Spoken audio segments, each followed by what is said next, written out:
Good morning, ladies and gentlemen. So we are back on James's absolutely beautiful 71 Delta 88.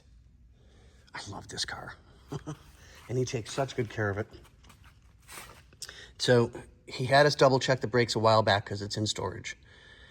And sure as can be, sorry about my shadow. I need to get some lights fixed over here. We have new master and new booster. We double checked everything. So once this is done, we'll get it next door, get it up on the lift, and we'll get the rotors and wheel bearings and pads and hoses. I don't know if the guys did a video on all of that. So let's do a quickie update on everything. Come on, come on, come on. So we have new brake hoses.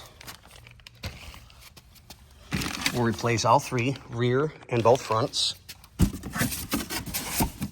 Pads, rotors, wheel bearings, seals, the whole 9 yards. So this thing's gonna stop on a dime again.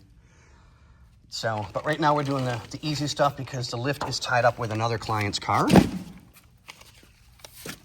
So we'll get them all set. And Bobby, the absolute magician when it comes to carburetors. I don't know how the fucker, I don't know how he does it, but he does. We call him the carb whisperer because he really is that good. He just walks past them and they're like, yes, sir, we'll work properly now. So that's what we have for the moment. So I've got a little bit of work to do here. Pop the lines, pop the booster, pop the hose, go inside, pop the line to the booster, which is a metal rod. We'll get that all taken care of, get everything transferred over on our nice new shiny parts. And we'll make this thing stop on a dime and spit out 9 cents change. All right, guys, have a good morning. Bye-bye.